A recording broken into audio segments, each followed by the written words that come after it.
Welcome to Rewilding Love. This season is with a couple on the brink of divorce. This is episode 8, Alicia's empowerment. In any given moment, his vibe just changes and it's like, boom, like you hate me all of a sudden. It's a ride at a fun fair. We go up and down. We are in up mood and we love each other, and we go into a low mood and we hate each other. See, for the most part, I'm Pirates of the Caribbean where there's only one drop and one rise, okay? Everything else is pretty fucking flat in my life. Right. Hers, it's corkscrewing, it jumps the track sometimes, like it does crazy shit. We want her to decide what to do about the relationship when she's on stable ground. I'm not saying that she would need to stay with him. What if we could somehow find a way to make you poke-proof? I'd just rather not get poked. I feel like I've put so much energy and time and love into something that could potentially just go away. What's going to be required is a fresh start. I'll fight for it, even if it's hard, and that's why I'm here. It's nothing wrong with you feeling upset. It's really just understanding where the upset's coming from. Within 5 minutes, I was back loving my wife again and worshipping the ground that she walks upon, as opposed to 5 minutes earlier, I was wishing the ground would swallow her up and take her into the depths of hell to never be seen again. No one has the power over me to make me feel a certain way. If you can see that, that's life-changing. You are listening to Rewilding Love with me, Angus Ross. And me, Rohini Ross. Rewilding Love is a podcast about relationships. We believe that love never disappears completely in relationships. It can always be rewilded. Listen in as we guide a real couple back to their natural state of love. Relax and enjoy the show.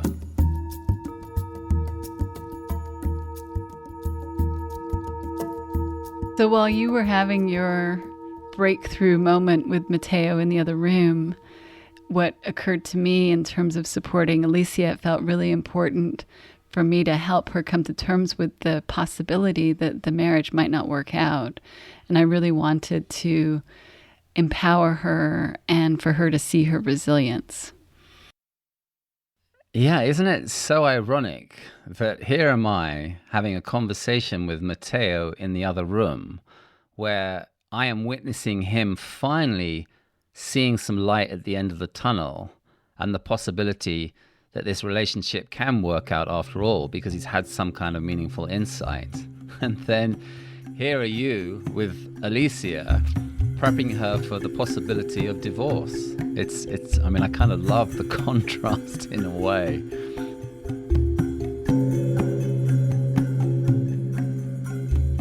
So there's one part of this which is going to be clarifying, can he get in? Can he just get in to the relationship again? And if he can't, then you need to know that. Like, he just can't. And okay, then we have to work with that.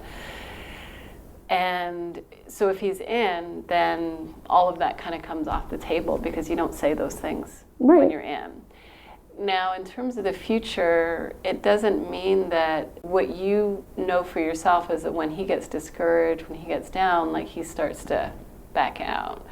Now, if he kind of sees something that gives himself a new foundation that allows him to see, well, that's, I'm all in, we're married, this is it. It doesn't really serve me to have one foot out the door, then that won't be a problem in the future. So that would be like if he's in helping him get to the clarity that that's it then. Like it's actually easier to be all in. It's actually easier to be 2 feet in a relationship than to be kind of halfway out the door. It's a lot more work. And so that seems like an important part for both of you. So what I think is also important to get clear on for you is that if he's not able to do that, then it sounds like your decision is clear for you. If he can't call it, that you will need to, because it's like, this isn't fair on you. Yeah, I mean, it just sucks. It's sad. Yeah. And I'm not saying that that's going to be where it ends up. No, I know, but it's a possibility. That's something that like I do have to be aware of to face. Yeah, but in terms of honoring yourself, it seems like that's you taking care of you if he's really not able to say, yes, I'm in. Yeah, it is. It is. Just hard because it's like, I've been with him since I was 22. I'm almost 30. Like, Yeah. you know, there's so many great memories. And when we didn't have like money or anything and he wasn't having income, like I listened to him in the sense that he always wanted to go to Thailand, and I booked us and took us and went on this, you know, there's like so many times where like Here, this Kleenex right here. oh, thank you. There's so many times that like I've like literally like been there to give him what he wants, and like that's why I said I don't feel like it's always reciprocated. I don't know, it just like sucks. I feel like I put in a lot, and that's what I wanted to do, but at least you know that you gave it your all. Like, to me, if it doesn't work out, that you have the knowledge that you put your 2 feet in, and that you're able to put your 2 feet in. To me, that's what's most important. I'm going to explore this with you on the understanding that it's hypothetical, and that we know we're not going there in terms of this is where it is. But what I would say about that is that relationships not working out, there's grief associated with that, but it's not a failure in the sense that, you know, there's always learning and growth, and each person does the best that they can do, and sometimes it just doesn't work out. You know, but it's like seeing it as a failure means that you did something wrong, like somehow you failed, when really it's learning and growth all along the way. And then you get to a point where, you know what, it's not a fit. It's not a fit if it gets to that point. yeah. And it's more of a recognizing what's self-honoring when you get to that point. You know, what's in the best interest of yourself, which is ultimately going to be in the best interest of both of you. Because if you're not making self-honoring choices, then that can't be good for the relationship. No, yeah. It's like the thought of starting over too is like, oh, it's not what I wanted either. Like, no. But what I want you to be open to is, if this is for the highest good, right? If he's just not able to get in, that means that that's for the highest good to end it, because it's not good for you to be in limbo. You know how painful that is. That you will have the resiliency, you will be okay, and you will bounce back. Like, you have that within you. Yeah, I know that. You're very capable, competent, positive. I mean, I know I'll get through it. I know, like, I'll fight back or bounce back and whatnot. But it's hard. Like, I've spent so much time with this person, and to think if they're like not there with me anymore, it's like that just hurts. It actually makes quite a lot of sense to me that we ended up going in this direction, because part of what was holding this unhealthy normal in place for them in the relationship is Alicia's fear about the marriage being over. She hasn't advocated for herself because of that. And in this session, I'm really looking at how to support her with honoring herself and making choices that are supportive for herself, even if that means letting go of the marriage. Yeah, and in this next section, I was quite impressed at Alicia's level of maturity, in the way that she certainly had ears for that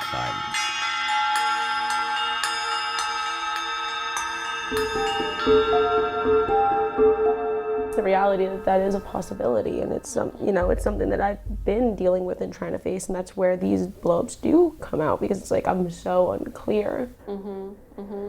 Well, it's one of those, again, chicken and egg scenario where it's like you're feeling that insecure, and then the blow-ups are more likely, and he's like, yeah, but I can't be with her if the blow-ups are happening. Like it's never ending.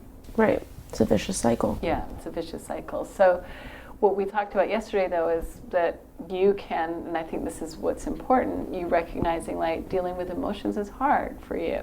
So that we can help you with that, which will be good for you no matter what happens in this relationship. That's going to go with you. That's going to be something that makes your life better, whether you guys stay together or not, and that's going to be important. And I think that's an important focus as we're getting clear on what is going on in terms of his willingness to really be all in. And what I would say is you can only do your best each day, right? It's like nobody can predict the future, but in order to have a relationship that is viable, it requires commitment.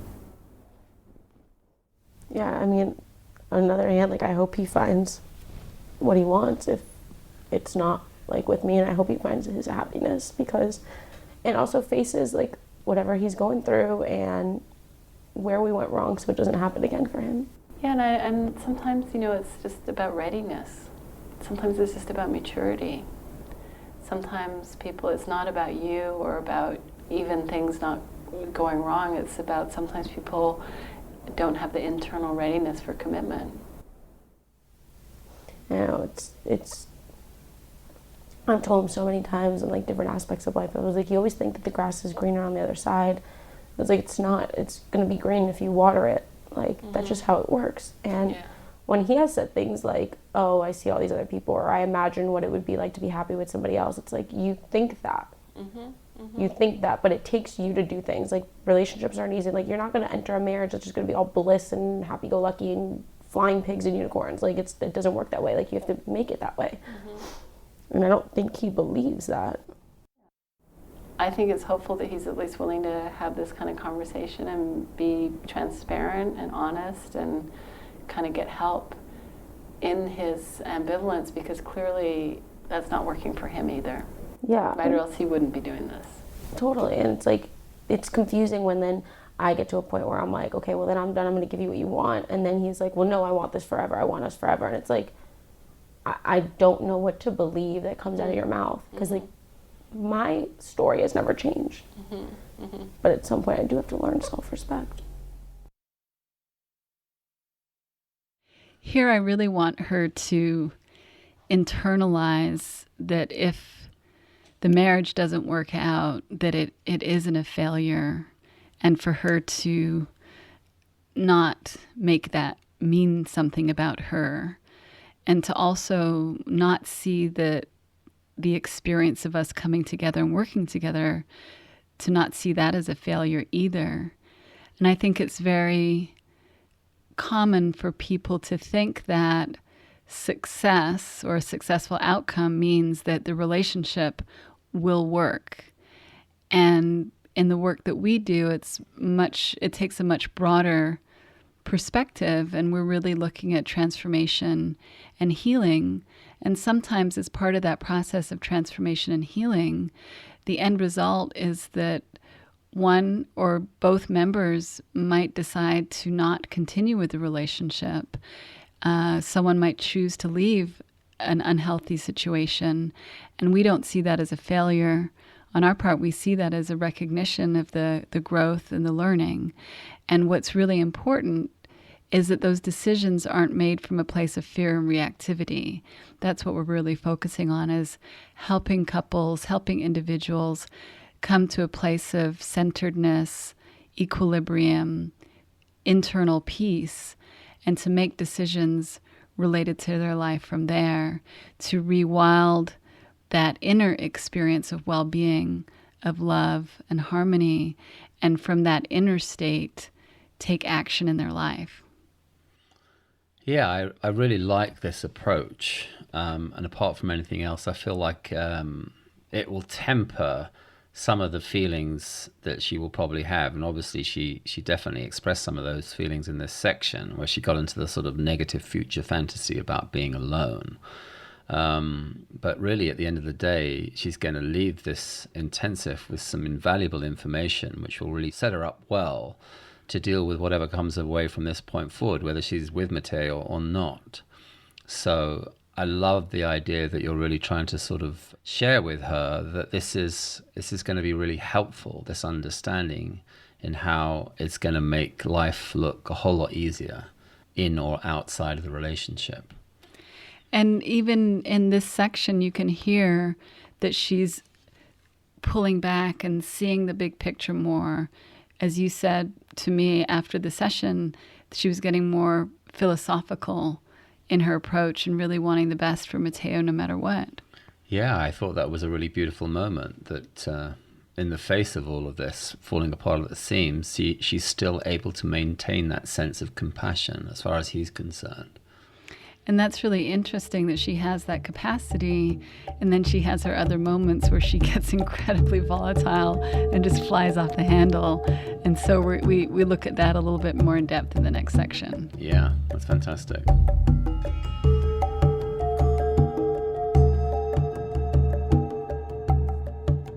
We go back to what you were saying about emotions being difficult. What is it that you find difficult when it comes to your emotional experience? Taking things personally and feeling like I'm judged, or like I had mentioned yesterday, like I feel like everybody that knows our situation looks at me either like the monster or is starting to slightly see the truth. And I grew up with the idea that like you don't air your dirty laundry. And I feel like all of mine was. And I was placed into a very vulnerable category, which then kind of shook my world, where I was like, I don't know how to act. I don't know who I should be around. I don't know what's going on. Given how you're feeling now, like it seems like you're kind of able to be with your feelings in this moment. Like how are you doing? I want to check in. I'm just sad. Just sad, because I feel like I put so much energy and time and love into something that could potentially just go away. Yeah. So quickly, it feels like. And over really nothing other than a communication mishap. That's like the hardest pill to swallow. When you say communication mishap, what do you mean? What communication mishap? I'm guessing like just the volatile like communication that we've had and not been able to communicate, and like getting to the point that we have. So like the general volatility, right?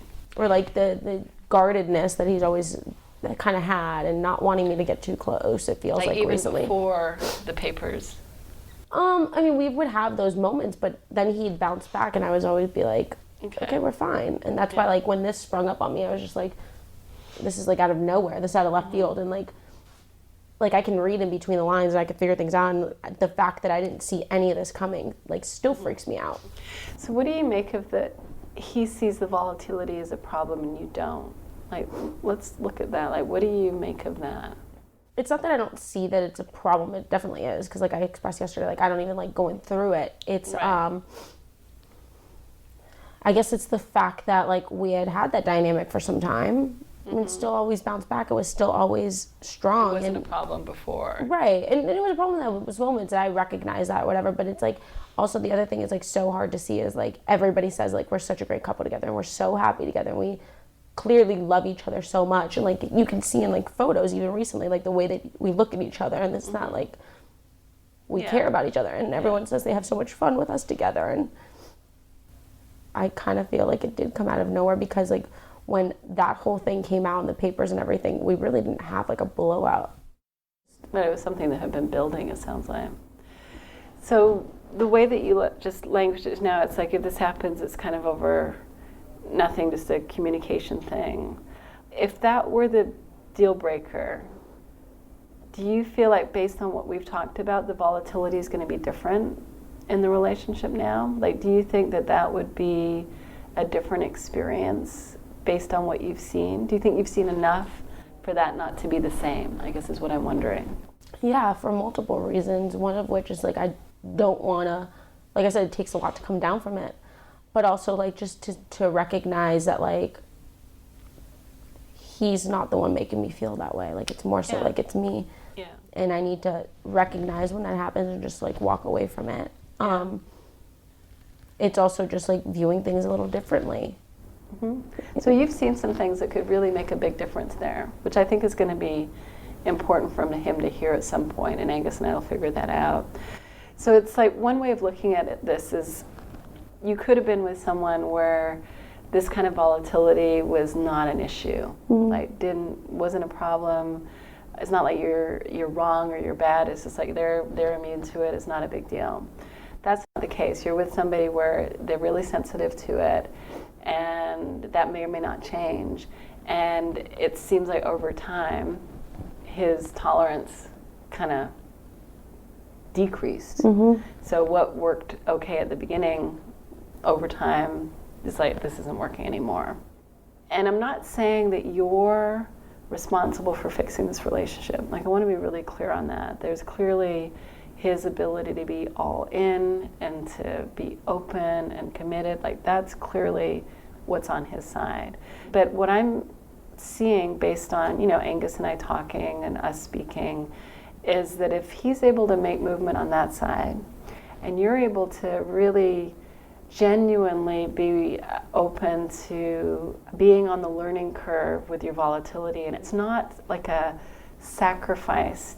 You're not doing it for him, like you actually want that for yourself. It's like they say with alcohol, it's like you can't stop drinking for someone else. Like volatility is not something that you should be changing for him. It should be something that you're like, I want to have a different experience with this in my life too, in this relationship, but in general in relationships. Like if that's genuine to you, to me, that's like there can be a meeting of the minds there.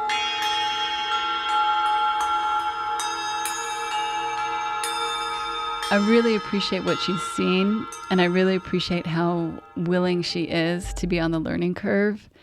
And what I'm hoping that she hears here, and really what we all need to hear, is that it's a learning curve that's never ending. And I don't mean that in a negative way or a depressing way or a glass half empty way, but it's like there's no perfection in this.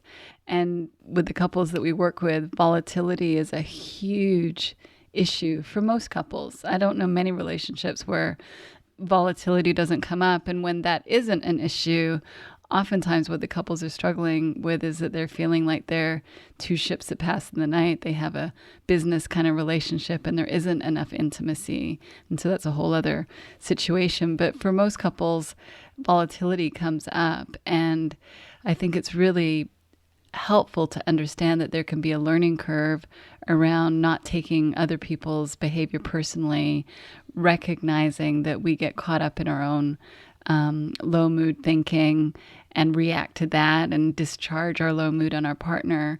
And we can just see more and more of that and get better and better at not doing that and having less volatility. But it's also important not to shame ourselves around it and to understand that it doesn't really mean anything about the relationship if and when that comes up. Yeah, and I find myself totally rooting for her because I really struggle with volatility myself. And that when I get into a low mood, it's a very easy train of thought for me to get on and then react from that place. And then, generally I say and do things that I regret later and probably like her feel a little shame over. So for me, it feels very normal territory in terms of what she's going through. And, it breaks your heart to see her and having so much love for Matteo. And yet she is compelled to get on board that train from time to time, as I am as well. And it is about, learning how to negotiate that and, hopefully get better equipped to make that decision. No, I'm not going to board that train now. And if I do, to not self-flagellate, afterwards. And just to see my psychological innocence and to see it, for the rare occasion where you may board that train, to see yours. So it's a learning curve that really, it's the gift that keeps on giving. And for me, I'll spend the rest of my life on that learning curve.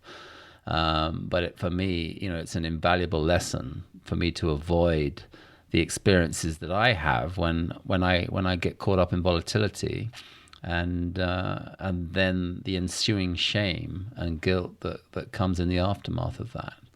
Why don't you share about that insight that you had about not getting on that train that was related to your fear of heights and then translating that to volatility? Yeah, sure. I mean, it's a long story. You better get yourself tucked in for the night. And I'll try and give you the abridged version. But for me, I had this tremendous fear of heights. And I can cut up actually a large chunk of this story and take you to the latter end of it, which is when I was once driving across a bridge. And here in the States, bridges seem to have a whole different complexion than they did growing up in England. And maybe that's not so true anymore, but I found myself on certain freeways and then finding myself on certain bridges without any warning. and find myself driving up into the air, into the heavens, as it were. And because of my fear of heights, I want to drive at literally 15 miles per hour like an old biddy. I'd like to pull over to the hard shoulder ideally, but because it's a bridge and it's a freeway, there really isn't that option. I don't even know if there are hard shoulders on bridges. Probably not. You're going over the edge. Exactly. And so typically, the mania that's going on inside my head is that for some strange and inexplicable reason, I'm just going to, do a sharp right turn and drive myself and my family into the water below, or whatever's below, the chasm below. And it's crazy thinking, but that's just been my MO for many years. I just have this crazy thinking around heights, and I'm going to inexplicably jump over the balcony. So anyway, on this one occasion, after some episodes around heights and being exposed to this understanding, there was this one occasion where it just suddenly occurred to me, what if I just didn't get on board that train of thought? I'm actually feeling the fear, and that's one thing. But generally, when I'm really getting myself into trouble is all the extraneous thought that comes on board. And what if I just chose to ignore that? And the amazing thing was that I actually did manage to pull that off and did feel the fear, but it didn't stop me from driving like a normal motorist and getting from one point to the other successfully without having to drive at 20 miles per hour and keep up with the traffic. But fast forward about, 2 months later, and then I found myself in a situation where I got really triggered by something that you had done and was holding you entirely responsible for corrupting my sense of well-being, and decided, well, the best thing that I can do now is that I've completely lost my neutrality here, is that, I should probably extricate myself from the proceedings and take the dog for a walk, actually, was my idea. And so I found myself in the process of taking the dog for a walk on the side of this cliff on the trail. And I looked down and I remembered my experience on the bridge some months before. And it just occurred to me, maybe this is exactly the same opportunity for me to ignore my thinking or not get on board that train. Like I'm having all these crazy thoughts about my wife that were really... You're not going to share any of those crazy thoughts? No, perhaps I won't share any of those crazy thoughts, but they were a little bit dark, let us say. But it just suddenly occurred to me as like, I'm feeling my thinking, I'm feeling this sort of this level of emotion, but really I'm really getting myself into difficulty with the thinking that I'm having. And maybe I'll just leave that alone. And I actually made this choice to leave it alone. And lo and behold, within 5 minutes, I was back loving my wife again and worshipping the ground that she walks upon, as opposed to 5 minutes earlier, I was wishing the ground would swallow her up and take her into the depths of hell to never be seen again. Okay, you will share some of your thoughts. But yeah, that's my story around heights. But it's just definitely been a point of reference for me now moving forward, where you get to see that it is all state of mind, and it is all thought. It is all thought born out of that state of mind, and there's the reactivity right there for me. Well, I think it's really freeing and liberating when we see that we can have an experience and we can have thinking, and we may not be able to control, how quickly the feelings come in, how quickly the thoughts come in. But what you're pointing to in that experience is that even though we can't control that part, at some point we do have some choice over how much attention we give all of that thinking when it comes in. And that whether it's due to your fear of heights on the bridge or whether it's when you're angry with me, you saw that you didn't have to pay attention to that thinking. And what happens with thought naturally when we don't pay attention to it is it subsides. The nature of thought is to change. And so when we don't pay attention to thought, it naturally subsides. And so when you're going off into orbit with your volatility and you leave all that thinking alone, you're going to come back down to earth and come back down to feeling better so much more quickly. And just seeing how that works is how we learn that. That's how we get on the learning curve. And as soon as we're seeing how it works and we're on the learning curve, we can't help but get better and better at it. Just living life, we're going to improve and get better at that. And this is for all of us. And so we can all be on the learning curve, and none of us are going to be perfect at that either. Yeah, that's right. And, I'm not advocating any kind of technique in this respect. For me, it's a choice point that's born out of understanding. And so I just literally, and I like to use that metaphor of a train, probably because I spent most of my my life as a young adult chasing trains in the southern region, British Rail in London, and often missing them. But for me, it's a great metaphor because there is a choice point about not getting on board that train of thought, and then I can just let it go. And it's a destination that ultimately I don't want to get to, and it's been really helpful for me. Yeah, helpful for all of us, myself included. And so this next section with Alicia really is continuing to look in that direction of making room for humanness and frailty in relationships. Great.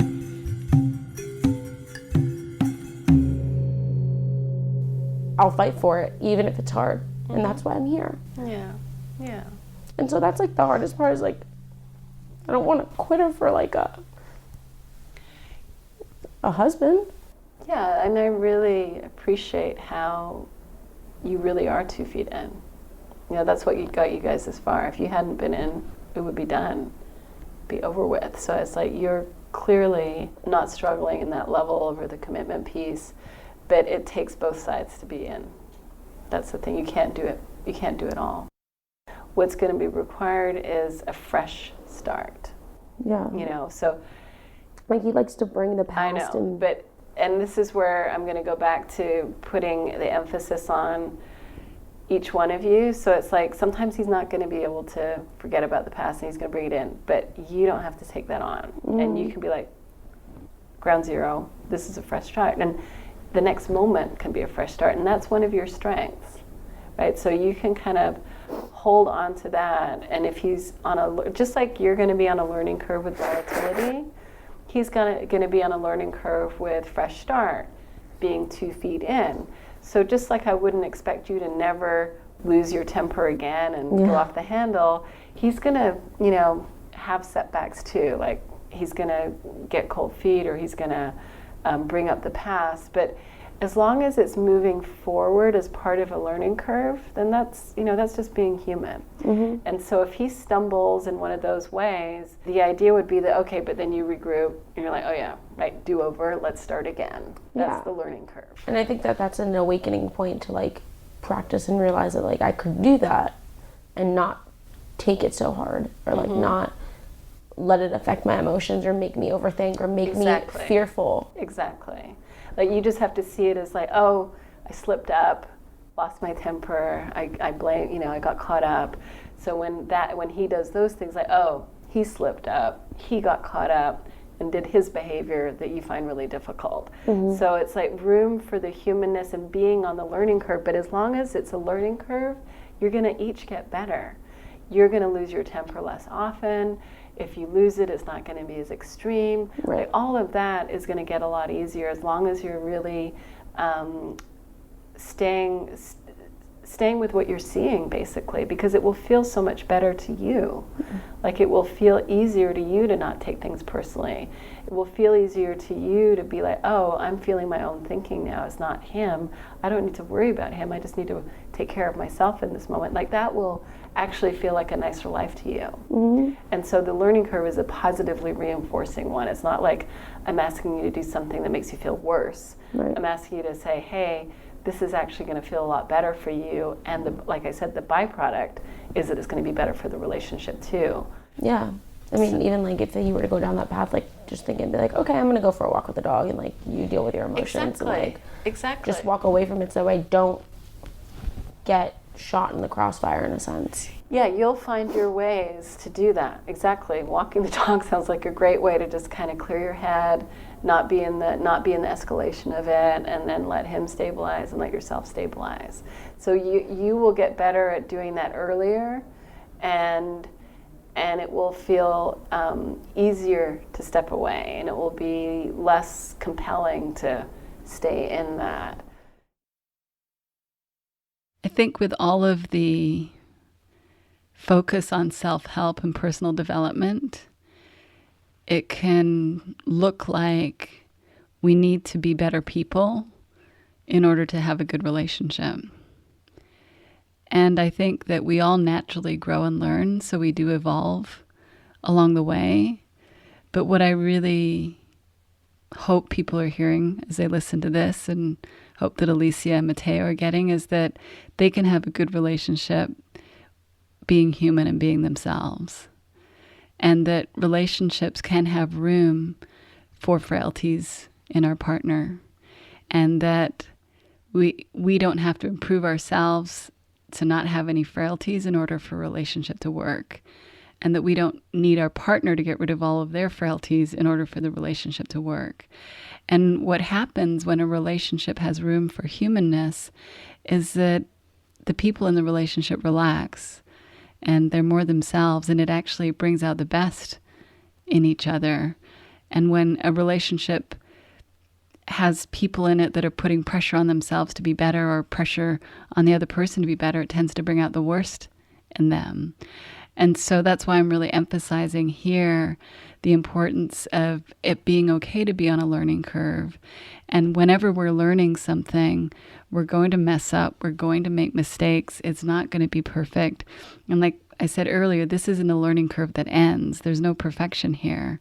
So it's okay to be learning, it's okay to be making mistakes, it's okay to not be perfect. And you can have a resilient relationship that has room for all of that when we understand not to take our partner's frailties personally. Yeah, no, I mean, I love the way that you steered her in that direction, and that you got to her to take a look at, the idea that we can accept each other's humanity. And in a sense, it's kind of interesting to think about how a lot of people getting themselves into difficulty in a relationship get hell-bent on trying to tame their partner. And as you say, that never... and you articulate this in a different way, but it never bears positive fruit. All that happens is that said partner feels like they've been backed into a corner, and like a wild animal, what are they going to do? They're going to bite their way out of it.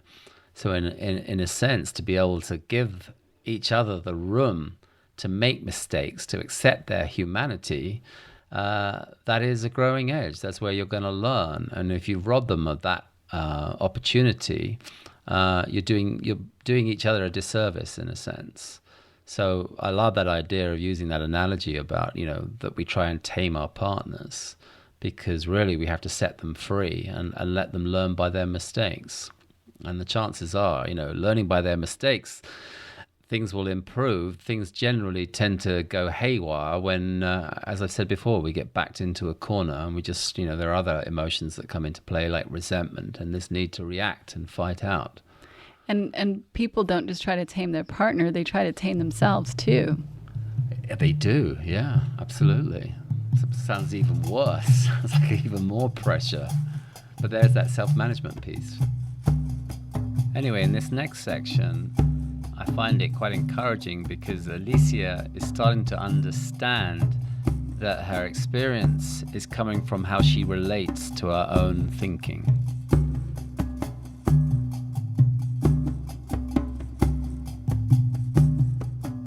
What I think would be helpful is for you to stick to what you're seeing that's fresh and new and how that relates to the volatility, because we know that that's what freaks him out. And we know that you've seen something around that. So it's actually got nothing to do with him. It's just what you've seen for yourself. I think it's just mainly like just recognizing when people are just going through whatever day-to-day emotions that they're feeling, and me not feeding into it and thinking that it's me and taking it personally or feeling judged and then feeling like I need to protect myself from that. Instead, it's more so like starting to learn and practice and put into action, like when something like that does come about, that I can just let it roll off my shoulder and walk away and just go laugh or play music or something and just like realize it. It's not me. So not taking it personally. And I think this other piece is important. I want to see if you're seeing it, is that when that inclination to take it personally or feel hurt comes up, what do you see about that now in terms of your own thoughts and feelings? Like I just can't give it like a platform, or I need to walk away and deal with it by myself. And but is there any difference in how you're viewing the other person's responsibility in how you're feeling. No, it's up to me on how I want to feel about something, and it's something that like maybe I don't have to talk about in that very moment, and just walk away, but also like recognize like no one has the power over me to make me feel a certain way. Okay. Can you see that? And that it's not like, it's nothing wrong with you feeling upset.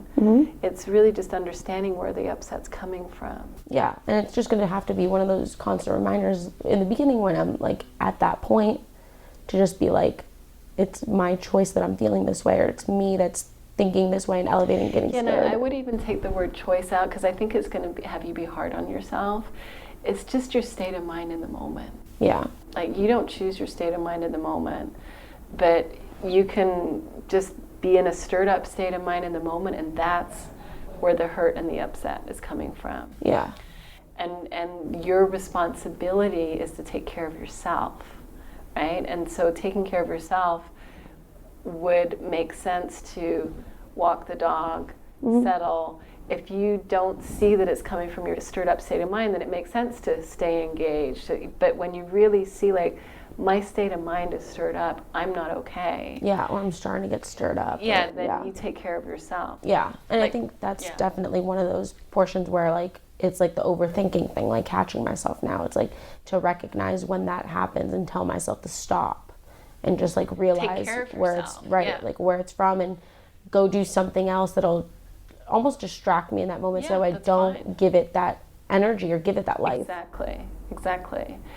Now, does that feel different? Does that feel different than what you've been doing? Oh, yeah. Yeah, okay. Yeah. Because to me, that's a 180 from what you've been doing. Like, for me, it seems really different.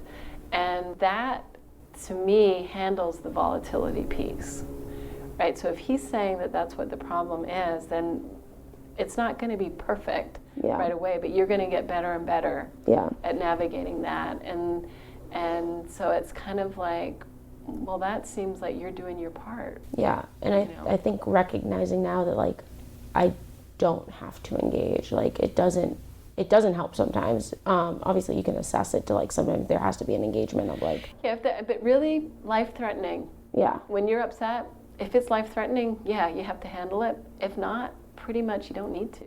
And I think that I always thought that I just had to engage or justify or battle it out, or instead of realizing maybe the mature thing or even the better thing for myself is like for health and everything, just like don't go there. Yeah. Like if you can see that, that's life-changing. Like I really want to kind of point out what you've seen, which is really profound. Like this is not a small thing.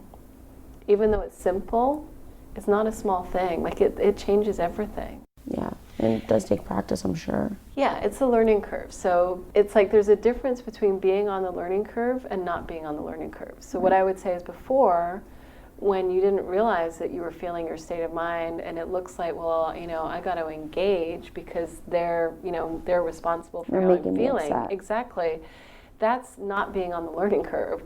Where you're at now is like, oh, I'm learning how to take care of myself because my feelings come from inside of me. They're not coming from outside of me. Yeah. So I'm figuring out how to take care of myself and have more of a settled mind, and how to be with myself when I get stirred up. Like now you're on the learning curve. So it's actually going to be already, even at the beginning stages of that, completely different.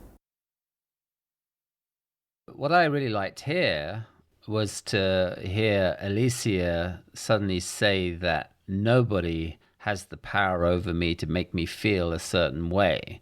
So that would suggest that she's beginning to really grasp this understanding in a very beneficial way.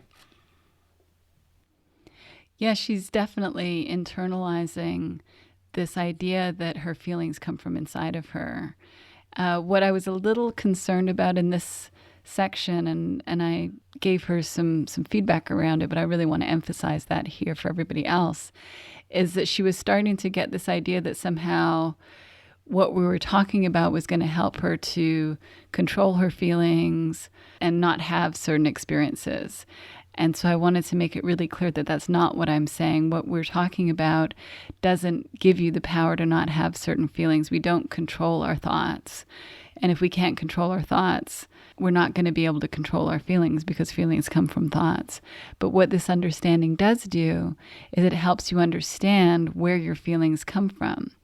And that's more powerful than trying to manage or control them, because that takes incredible amount of energy and never really works in a long-term sustainable way. But when we understand that our feelings are coming from the thoughts that we're identifying with in the moment, if we're suffering, if we're feeling upset, we know to take care of ourselves and let our mind settle so that we can come back to that place of peace and balance within ourselves.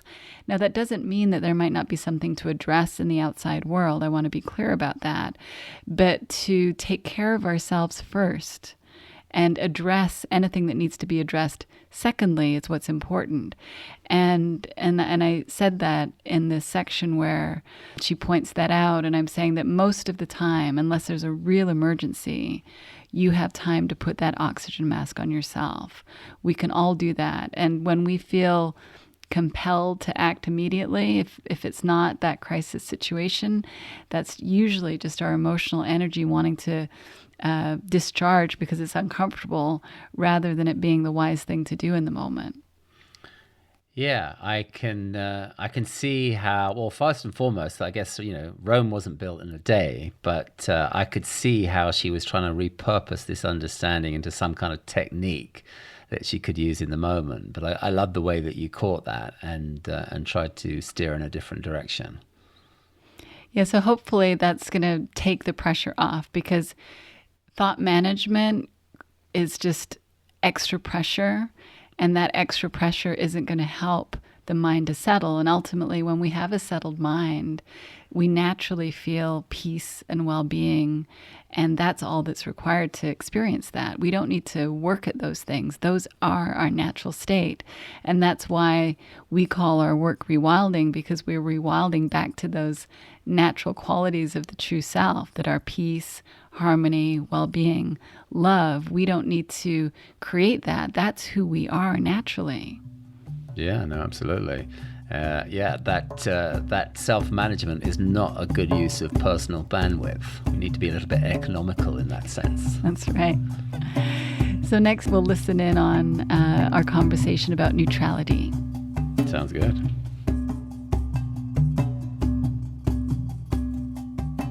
Any logistics, anything that's not life-threatening that isn't handled in the moment, but any logistics will be handled so much more effectively and efficiently when you're in a neutral place. Yeah. When there's a genuine and a neutral place.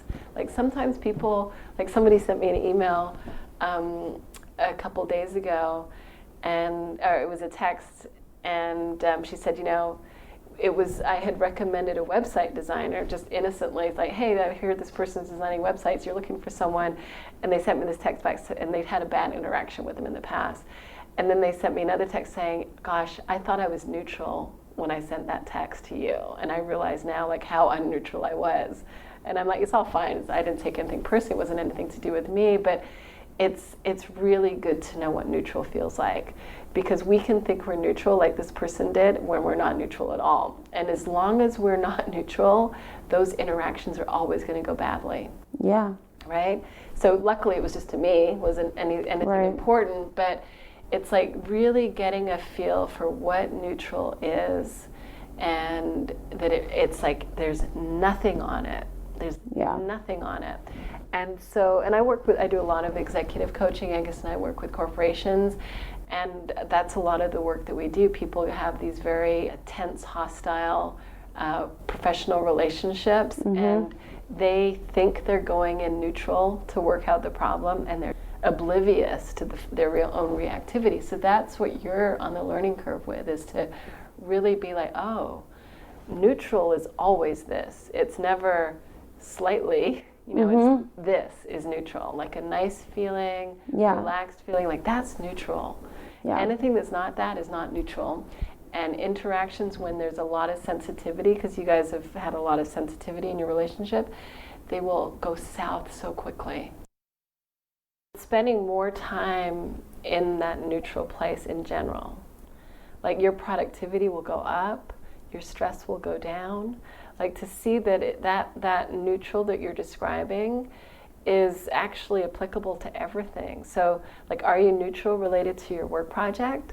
It's like, oh, there's neutral available there too, because it's just state of mind. So you could have exactly the same amount of project, checklist, all of the work, but you can be coming from a neutral state of mind or you'll be coming from a stirred up state of mind. It's the same thing out there, the only difference is internally. Yeah.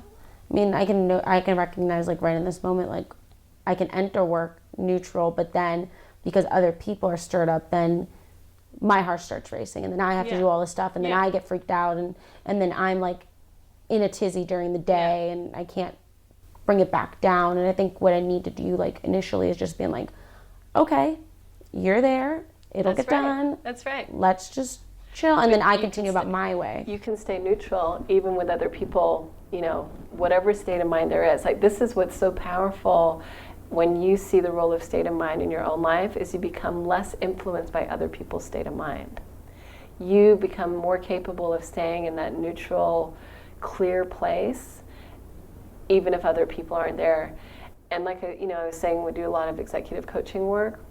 This is such a differentiator in terms of people being able to progress professionally, because anyone in leadership that has this kind of skill set is head and shoulders above everybody else, because they can stay in that neutral place in the midst of chaos, in the midst of crisis, and it's not like they're having to work at it.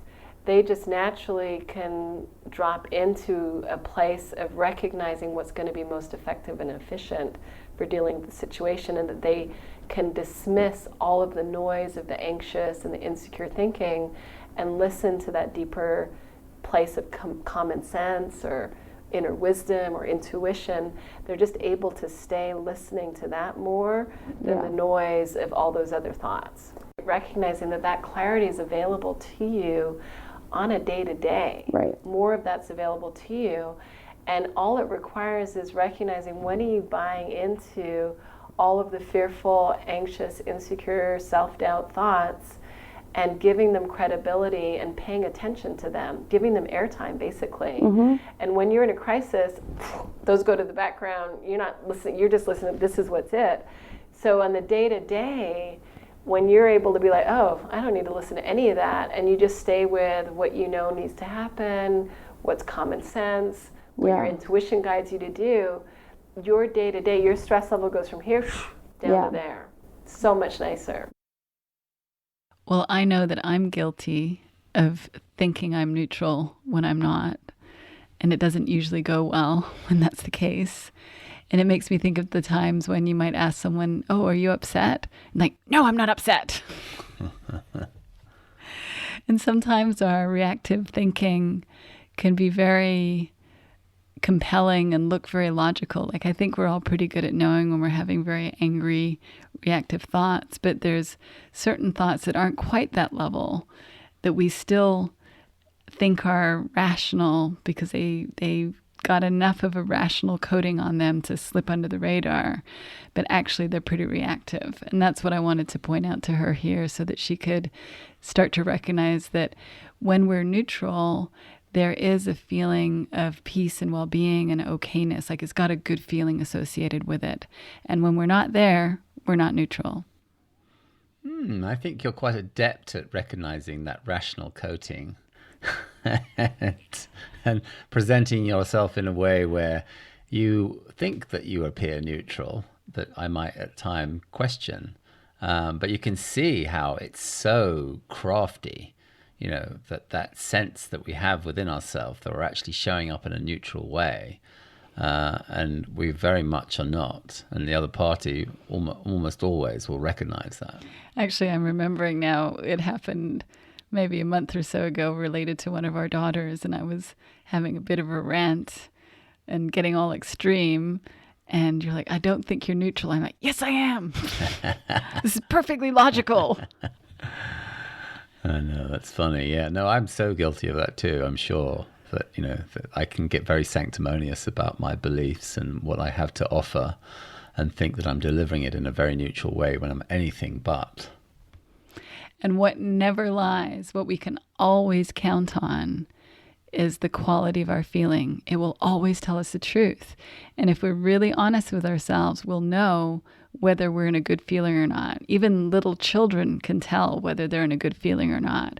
So it's a really simple way to tell, are you neutral? And it is actually kind of interesting to think that you can use your conceptual mind to address the feeling state that one might find oneself in at any given moment. And in a sense, I think for myself, that generally settles me down too, just by virtue of the fact, oh, I'm really behaving in a kind of in an offensive way. My state of mind must have gone really south. What does that say about my feeling state? And then I look at my feeling state, and there's something very what should I say? There's something that really allows me to just really feel like I watch that sentiment evaporate quite more often than not when I start to even look at it, if that makes sense. So what you're saying, that your reactivity goes down just by paying attention to your feeling state? Yeah, I'd say that my reactivity definitely goes down more often than not when I just when it occurs to me, one, that my state of mind must be brought into question here by, how I'm behaving. And then when I look at my feeling state, or just address my feeling state, should I say, I feel myself starting to settle. Well, I think that's a really great point, because when we have the capacity to get reflective, already we've got perspective, or more perspective. And when we're not reflective, we're usually gripped by our emotional experience. But as soon as we get a bit reflective, we're now having a little bit of distance from it. And it's so much easier to see how we're doing and to not be so compelled by whatever those thoughts and feelings are. Yeah, it gives us the opportunity to really bring into question our behavior, hopefully, particularly when one is feeling reactive. And in the next part, I really start off by looking at how all that's really needed when we're reactive is the capacity to ride out the emotional experience. That we're not really required to do anything more than simply let it move through us. I like that.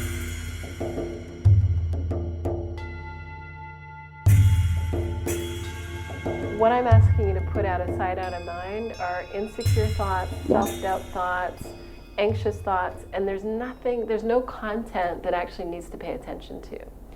If there's anything valuable, your own common sense is going to show you, like, oh, I need to pay attention to that. Like, oh, I forgot to call them. Like, we all have those things, like, oh, I got to call so-and-so. Like, that's the common sense, and the natural guidance that comes in is you know what to do. All of that noise is just that. It's just noise. Yeah. And the more airtime we give it, it distracts us from our true capabilities. It's kind of like, running with weights on. You can take those weights off and then you're just running. Yeah. It makes it so much harder. Yeah. So do you see that? I do, for sure. I mean, I see it from so many different perspectives in my life, not just like my relationship. And you know what happens is that our neutral gets better. What I notice is, like, I get even more neutral, like even more relaxed, even more peaceful, like, oh, this is even better than what my old neutral used to be, basically. Mm-hmm. So it's like there's an infinite depth of neutral available to us, and it gets deeper over time, and what that means is you're just more at ease. And do you remember that movie? It's an old movie, The Matrix. Mm-hmm. The scene where the bullets were coming towards him. It's like when you're in neutral, whatever chaos is coming toward you, it's slow motion. You're like, okay, here, here, here. Rather than when you're in the chaos, it's like, ah. Yeah. So that's the advantage that it gives you. And in a relationship situation or a work situation, it's no different. Like, I'm not asking you to learn different skills. Right. It's the same understanding that's going to be beneficial to you in all scenarios: relationships with family, personal friendships, work situations. Yeah. Like, it's all the same thing. We're all human beings living in our state of mind. And the better we get at knowing when we're in a good state of mind and when we're in a bad state of mind, the easier life is. And it's not even about having to change the state of mind that we're in. Mm-hmm. If we know we're in a bad state of mind, we take care of ourselves and act accordingly. If we know we're in a good state of mind, like, well, that's fine, no problem. But it's like, can we know that we're in a bad state of mind, and can we act accordingly and do what makes sense once we know that we're in a bad state of mind?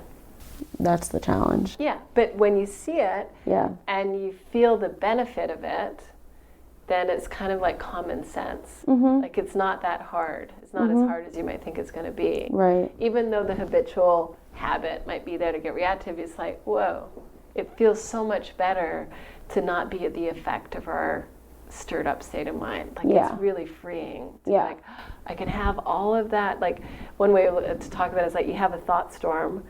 You can have a thought storm and then clears out. It's like, oh, I weathered that storm pretty well. It didn't create chaos. Yeah. And that's what we all have to learn to do as, as adults. Yeah. We weather our thought storms and see how we can be resilient even in the thought storm and have it not take us down. Yeah, for sure. Yeah. I think that's definitely like something that I benefit from tremendously. Kind of more in a neutral state. And also just recognizing that I don't have to react. I don't have to do anything really in the moment other than just let it pass almost. That's it. That's it. You don't have to do anything other than let it pass. And it will pass 100% of the time. And it will pass more quickly when you don't do anything. And it will feel easier when you don't do anything. It's weird. I feel like we're conditioned to like react to things. We are conditioned to react to things. And then it's like, it's kind of like relearning how to walk in a sense where you're just like, okay, well, don't react. And, and that's something that I feel like it's just like that overthinking thing. Like, okay, don't do that. Then, I tell myself, then now it's going to be like, okay, don't react. Like, just don't go there because it does not accomplish anything. Exactly. That's it. And I love how you just said that. Your words were perfect. It's like, there's nothing to do. I just let it pass. There's nothing to do, I just let it pass. And if you, in order to let it pass, or while it's passing, you distract yourself with something, like you do whatever makes sense to you in the moment while you're writing it out. Not that you can make it go faster, but to be kind to yourself while you're in a thought storm, and you'll figure out what that is. And then, as part of the learning curve, it just gets easier and easier to write it out. What was like, you're holding onto the seat writing on a thought storm. It's like, oh God, I had a thought storm. It's like no big deal. Yeah, no, exactly. Yeah. And it's definitely going to be one of those things that is practiced, but it's like, it's better to know that like, just reflecting on it, like nothing changed any situation, to be honest, even when I have engaged. Right, like nothing changed. No. And it tends to, like I said, it tends to create casualties that make things worse. Yeah, I was going to say, if anything, it made things worse instead of just being like, that sucks, and these are my thoughts, and regroup, chill out, and then maybe address it if it's necessary to be addressed. Exactly. Maybe if it's like the second or third time something has occurred, then okay, address it. Well, you'll know, because like it's a great point you're making. Sometimes when we're stirred up, something looks like it's a real issue, and then when we're not stirred up, we're like, what was I thinking? Like, that's not a big deal even. Mm-hmm. And then other times we're like, well, yeah, I can see that I was taking it personally. That's not the problem when we're neutral, but I still want to communicate about this. Yeah. But like I would have appreciated a phone call that you weren't, or when you were planning on coming home. I see this with Angus. I see this with couples that we work with. Like, when things are genuinely said from that neutral place, like nothing on it, it's appreciated, it feels kind, and it doesn't feel like criticism. Like, it's very unlikely to be taken as criticism when we're genuinely in a neutral place. When we're not, it's going to be felt like an attack, even if we're not thinking we're doing that. Yeah. It's really because we're blind to the edge that's there, and they can feel it. Yeah. They're not blind to it. Yeah. But so it's just getting, that's part of the learning. When there is things to talk about, you get that feel for, when am I genuinely have nothing on it? Yeah. When is it genuinely like, hey, this seems like it would be useful to talk about, but I'm in a totally neutral place about it. Like, and you'll just get a feel for that. And then those conversations at the beginning, again, it's the learning, is that you might start off neutral, but 5 minutes in, now you're not neutral. You're like, oh, I can feel I'm not neutral now. Let's revisit this.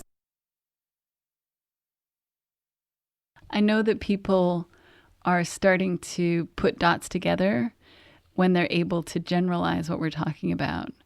And so I really appreciate how she's starting to see how what we're discussing related to her relationship with Matteo is actually going to help her in her professional life and in her relationship with family, even though we're not talking about that specifically here.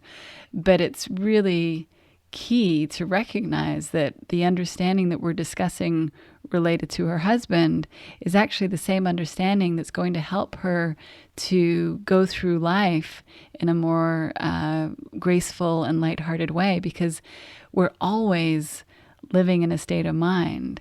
We're always experiencing our thinking. We're always seeing our reality created through our thoughts. And that applies to everything.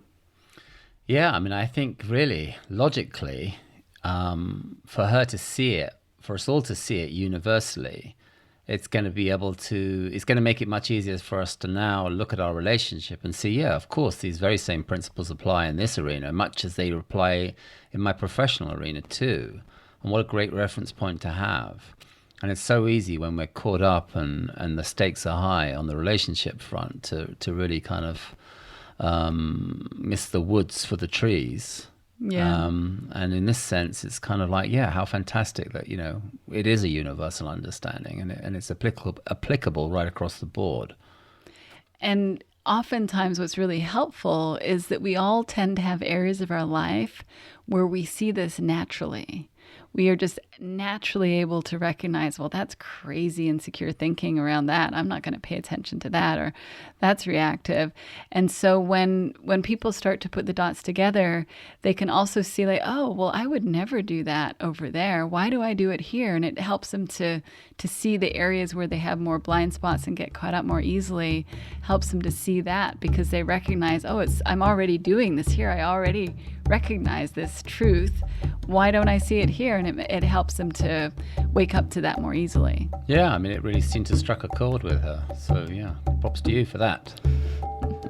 And it does get easier and easier, and we just kind of look at that a little bit next.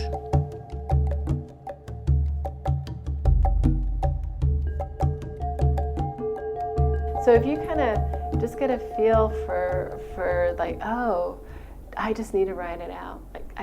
That to me, that's the essence of it. Oh, what I was doing before was not writing it out. No, it was just reactive. Now I could do nothing and write it out, and you will see how quickly you write it out and how much better you feel as a result of that. Yeah, definitely.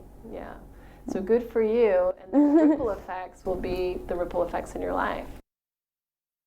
Like, obviously, I'm sure that there's, like, situations in which a reaction is warranted or needed or but... Yeah.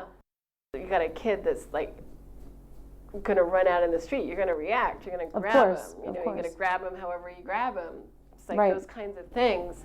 But for the most part, life isn't those things. Right. And the more that we see, like, yeah, there's certain situations, life or death, we have to react. But for the most part, if we're upset and there isn't that going on, it's better not to. Yeah, definitely. Yeah, so you just see that. Mm-hmm. And it settles the whole nervous system. Anxiety goes down, stress goes down, like it's good for everything. Yeah. Well-being goes up. Yeah, I'm like definitely excited to practice it with just work in general as well. Yeah, you'll just see, you'll see. There's an unlimited amount of opportunities to practice day to day, like all day long. There's opportunities to be like, oh, I'm getting caught up, just write it out, let it go. Yeah, exactly. Yeah. Or like recognizing when I start getting anxious over something or upset over something, just be like, all right, take a breather for a second and then revisit. And what happens is your normal, when like part of the learning curve is like your normal of what it takes to get you upset, like that will change. Mm-hmm. Like it's not like it's going to be the same thing the whole time. It's like, oh, all of a sudden that normal changes and then it takes like 10 times more to even get you bothered. Yeah. It's like, and that just keeps changing, and it's like things that, used to be like that and you'd get stirred up. It's like, oh, no, I see it now. Mm-hmm. It gets easier and easier. So I just want to reassure you, it's not like it's hard work the whole time. It's like, just there's a learning curve. But, and you're always going to be on the learning curve. It's never ending. Yeah. But it just gets easier. I like how you finished up talking about how her normal is now going to start looking a whole lot easier, that it's going to take a whole lot less for her to get hot and bothered. And that, life will hopefully now moving forward will involve a lot less suffering. But I do have to say that I found my experience with Matteo was quite enjoyable, and I don't know if I would have had the same level of engagement or hilarity, perhaps, with young Alicia. Well, Alicia has a lot of heart, so we might not have been laughing as much as you guys. There might have been a few more tears in our room, but I think she has a big heart and is really seeing a lot. Yeah, well, undoubtedly they both have big hearts. Is it a competition? I guess it could be. Well, I guess we're going to have to see which way it goes. Is it going to go down the road of Alicia really thinking she needs to move on, or is he going to be able to get both feet in and be willing to make it work? We'll just have to wait and see.